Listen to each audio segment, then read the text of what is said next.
नमस्कार, मैं शालिनी और आप देख रहे हैं हमारा खास प्रोग्राम मुद्दा आज का। बीते लोकसभा चुनाव में नगीना सीट से जीत हासिल करने के बाद चंद्रशेखर आजाद रावण की जो आवाज थी वो संसद में गूंजी। संसद में उस तरीके से उन्होंने अपनी आवाज उठाई कि सभी लोग उनके फैन हो चुके हैं। अब ऐसे में ये भी देखा गया कि यहाँ पर चंद्रशेखर आजाद रावण की आवाज को लोग सुनना पसंद कर रहे हैं, उनको देखना पसंद कर रहे हैं।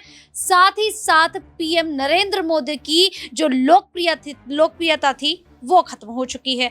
अब ये देखना होगा कि जो उत्तर प्रदेश में विधानसभा चुनाव होने हैं, न केवल उत्तर प्रदेश में बल्कि हरियाणा, बिहार, दिल्ली समेत कई राज्यों में यहाँ पर विधानसभा चुनाव होंगे। और ऐसे में चंद्रशेखर आजाद रावण ने ये ऐलान कर दिया है कि वो अपनी पार्टी के साथ सभी राज्यों में मैदान में उतरेंगे, अपने उम्मीदवारों को उतारेंगे। अब क्या चंद्रशेखर आजाद ने जो निर्णय लिया है, इस निर्णय पर वो अपनी पार्टी को नई ऊंचाइयों पर पहुंचाते दिखा भी पाएंगे या नहीं? आज इस पूरे मुद्दे पर चर्चा की जाएगी। मेरे साथ मेरी सहयोगी माही मौजूद है। माही, आपका बहुत बहुत स्वागत है हमारे खास प्रोग्राम में।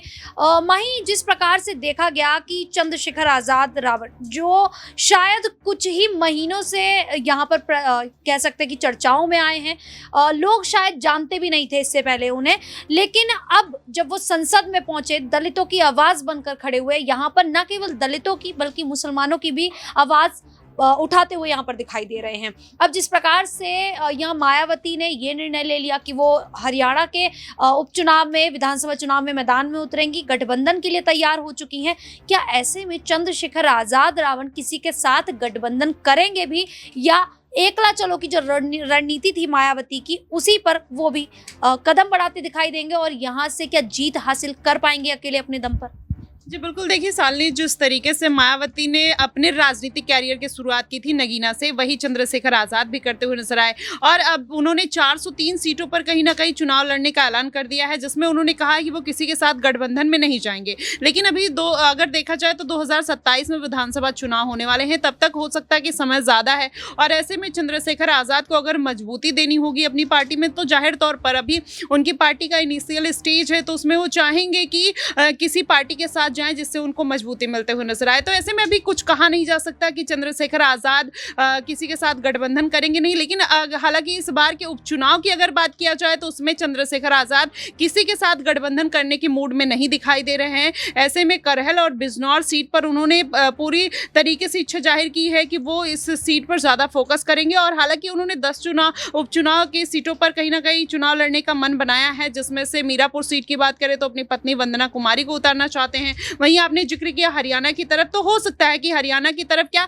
वो भारत के अलग अलग राज्यों में भी अपने प्रत्याशी इस बार उतारते हुए नजर आए। तो माना ही जा रहा है कि चंद्रशेखर आजाद का बढ़ता हुआ कद कहीं ना कहीं उसका वो भरपूर तरीके से फायदा उठाते हुए नजर आएंगे। जैसा कि आपने जिक्र किया कि पीएम मोदी से ज्यादा उनकी लोकप्रियता बढ़ते हुए नजर आ रही है, तो जाहिर तौर पर युवा चेहरा है, ऐसे में जनता उनसे कनेक्ट कर पा रही है। ऐसे सामाजिक मुद्दों को कहीं ना कहीं उठाते हुए नजर आते हैं जो जनता के मर्म को छूते हुए नजर आती है। और यही कारण है कि चंद्रशेखर आजाद का कद धीरे धीरे राजनीति में बढ़ रहा है और वो भी अपना अलग अलग राज्यों में पैर पसारते हुए नजर आ रहे हैं। लेकिन माही, ये नहीं लग रहा कि यहाँ पर चंद्रशेखर आजाद का जो अहंकार है वो भी कहीं ना कहीं झलकता दिखाई दे रहा है? क्योंकि चंद्रशेखर आजाद रावण ने ये कह दिया कि अगर उनसे किसी को भी मुलाकात करनी है तो उसके लिए पहले अपॉइंटमेंट लेनी पड़ेगी।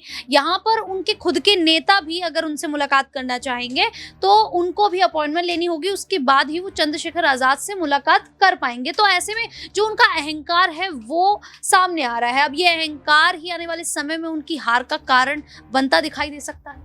देखिए शालिनी, मुझे ऐसा नहीं लगता। अभी बढ़ती हुई पार्टी है और कहीं ना कहीं चंद्रशेखर आजाद से हर कोई मिलना चाहता है। ऐसे में कहीं ना कहीं वो भीड़ को कम करने के लिए चंद्रशेखर आजाद ने कहीं ना कहीं ये मुद्दा उठाया है कि उनसे पहले शीर्ष कमान से बात करें या फिर पहले अपॉइंटमेंट ले फिर उनसे मिलने के लिए आए। तो ऐसे में हो सकता है कि लोगों की तादाद बढ़ती हुई नजर आ रही है। जैसे जैसे आप फेमस होते हैं, कहीं ना कहीं लोगों का जनाधार आपके साथ जुड़ता हुआ नजर आता है। चंद्रशेखर आजाद के साथ भी वही होता हुआ दिखाई दे रहा है, जिसकी वजह से कहीं ना कहीं कहीं उन्होंने ये नियम बनाया है। ऐसे में अगर बात कर लिया जाए आत्मविश्वास की, तो कहीं ना कहीं वाकई में चंद्रशेखर आज़ाद के अंदर एक कॉन्फिडेंस आया है और उसके पीछे जनता का जनाधार है। लगातार ऐसे सामाजिक छोटे छोटे मुद्दे उठाते हैं, हाथरस, राजस्थान, रामपुर, ऐसे तमाम मुद्दे जो उन्होंने उठाए, नीट का मुद्दा उठाया, पुलिस कर्मियों को लेकर उन्होंने जो हाथरस में मुद्दा हुआ है, उस हादसा हुआ है जो हाथरस में, उसको लेकर वो ये कह रहे हैं कि भोले बाबा को यहाँ पर उत्तर प्रदेश के बाबा ही बचाने की कोशिश कर रहे हैं। तो ऐसे में वो सीधा सीएम योगी आदित्यनाथ पर सवाल दाग रहे हैं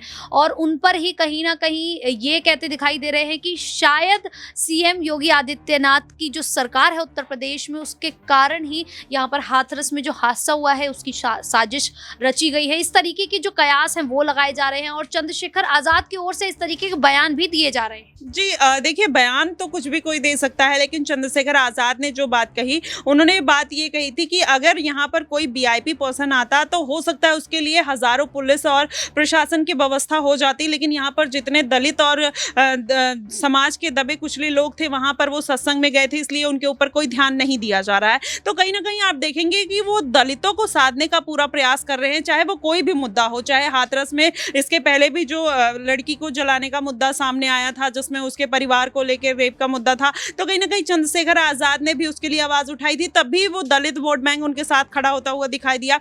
जब रामपुर में और राजस्थान में बच्चे के लेकर छुआछूत का मामला निकल कर आया था, तब भी चंद्रशेखर ने आवाज उठाई थी और वही कहीं ना कहीं जनाधार उनके साथ इस बार के लोकसभा चुनाव में आता हुआ दिखाई दिया। आपने कांवड़ यात्रा का मुद्दा देखा, जिसमें वो नमाज को लेकर भी बात करते हुए नजर आ रहे हैं। तो कहीं ना कहीं ये एक राजनीतिक पैठ बनाने की कोशिश कर रहे हैं, जिसमें अब वो दलितों को साध चुके हैं, अब मुस्लिम को साधने का प्रयास कर रहे हैं। आने वाले दिनों में ओबीसी को भी साधते हुए नजर आएंगे। तो ऐसे दलितों को वो साध चुके हैं, क्या मायावती का अब क्या होने वाला है?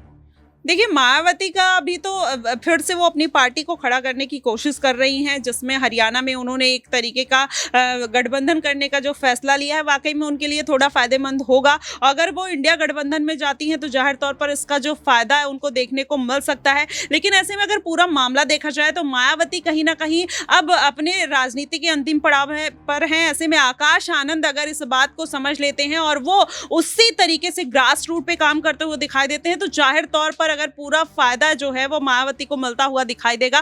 तो ऐसे में अभी तो ये नहीं कहा जा सकता कि मायावती इस बार के उपचुनाव में हार जाएंगी या फिर क्या, लेकिन अगर पूरा मामला देखा जाए, अगर वो अपनी पार्टी को संभालते हुए नजर आती हैं, तो जाहिर तौर पर भी वो फिर से अपने वोटर्स को साधने का प्रयास कर सकती हैं। बिल्कुल, यहाँ पर मायावती को काफी सोच समझकर रणनीति तैयार करनी होगी, क्योंकि चंद्रशेखर आजाद रावण लगातार अपनी पार्टी को ऊंचाइयों पर ले जाने के लिए मेहनत करते दिखाई दे रहे हैं। यहाँ पर दलितों का वोट बैंक जो है वो साध चुके हैं। बीते लोकसभा चुनाव में नतीजा देखा गया कि यहाँ पर दलितों ने नगीना सीट से उन्हें जीत दिला दी।